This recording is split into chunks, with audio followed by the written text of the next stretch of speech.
Right guys, back looking at the drift geometry on the Mx5 today. A couple months ago I made a video showing the front suspension, how I extended the arms and cut the knuckles and all those bits and bobs, and now I'm looking at the rear of the car. So the main thing you need to sort on the back of the car is the camber. If you've been drifting and your car's been lowered, what you'll find is, especially if you really slam it, you'll get a lot of camber gain just from lowering the car. So what happens is you end up wearing your tyre like this. See how it's I don't know if the video shows it that well, but basically the tyre's worn sort of at an angle like that. This section of the tyre has taken 90% of the wear, and this part of the tyre is sort of only worn a small amount. So obviously that's not good for a few reasons. Burning tyres out way faster because you're burning like 2/3 of the tyre instead of the whole tyre, and you're just not getting as much grip. So with the camber that's on there now, running at like 40 psi, that's probably the equivalent of 45-50 if the whole tyre was touching the floor. So what I've decided to do is I made a few measurements. If I go back up and look at the car, I'll try and put a photo in now, but basically I measured the car on the floor, put like a straight edge across here, and then what I did is I measured the top of the wheel and then the bottom of the wheel to see what the space was. If I go around the other side, but I basically ended up extending this arm 10 mil, and what that has done is, if I show you on the angle measurer, get my little bubble gauge again that I was using in the other video. So bear in mind now that the car is in the air and the wheels are hanging. This is with the alignment bolts underneath pushed as far in as possible so that the wheel is tilted in as much as you can.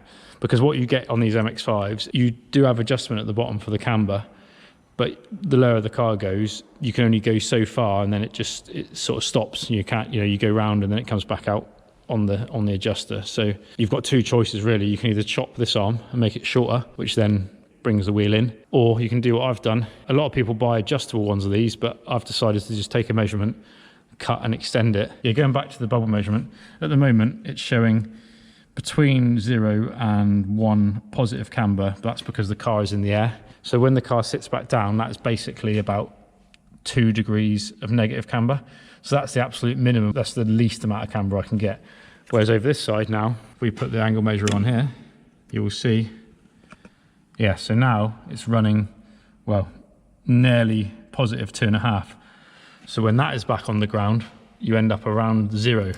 So the wheel now sits nice and straight like that, whereas on the other side, you've got a little bit like that. And that is exaggerated as well, the more the car squats. So if you're drifting a right-hand corner, the left hand, the leading rear tyre as such, will be squatted down even more. So you might find that 2.5 degrees static is like 3.5, 4 degrees when you're squatted right down. That's with the adjuster all the way out still as well, so, or all the way in. So essentially I could go back to having probably 1.5, somewhere between, 1.5 on the floor if I wanted a bit of camber. Some people do run positive. I've seen that on high power cars, but I tried that on my old S14 and I found that it felt weird when you transitioned fast into a corner. It sort of felt like it was folding over itself a little bit of a weird thing, so I didn't like that. So 0 or half a degree, I always found was all right. Right, so I just thought I'd show you the arm off the car. It's a bit of like a prototype really because of the stuff I've used, but anyway, basically what I've done is I've chopped out that section, which is 18 mil, and then added this bit of tube or square tube, which is 28 mil. So that makes the overall extension 10 mil basically. It's only because I was using that tube and I wanted to try it out. I didn't know if it would be the right measurement. Welded that in, as you can see, welded in all the way around underneath, and then yeah, that arm is now 10 mil longer.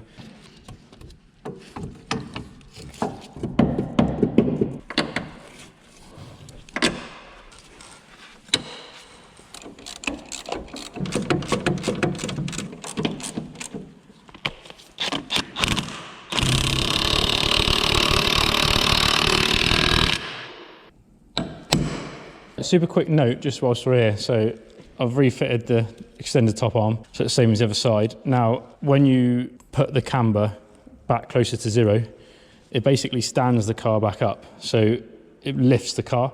So what you'll find is you have to drop the suspension height. So what I've had to do, I've got to the point now where basically the springs have got no preload in them at all. They're literally, any less preload than that is basically what they call droop, which is where you let the spring drop past its, so it's basically got a gap before it even does any springing action. Some people run that. I've not really tried any droop. Maybe we should try that at some point. Anyways, just so you know, if you put the extended arms on the top, you probably will have to drop the car lower to get to the same height you were at before. Right, so wheels back on, and this has worked out quite well because I'm pretty sure the camber on this is actually slightly positive camber now. So I'm gonna have to make some adjustments, which is good for you because you can watch how to adjust it. So yes, I don't know how well you can see that. The bubble is pretty much on one degree positive, and I want 0. Let's check the other side. Now obviously this is probably not the most accurate gauge in the world. What have we got on this side? Oh yeah, so we've got about half a degree positive. So ideally now I want to adjust both sides so that it just shows 0. Now I would advise, if you're ever checking your camber or tyre or anything, you want to make sure you set all your tyre pressures correct first. So I've just checked the tyre pressures, they're fine. But you can see, I don't know if you can, down here, the tyre is quite squarish. I think the toe's not too bad. However, on the other side, I don't know if it's just because of the camber, it might not show up on the video, but the wheel, because it's slightly further out of the top, looks like it's also turned out at the front. So yeah, I'll try and adjust that now just by eye, just to make it a little bit better, and use the gauge for the camber. So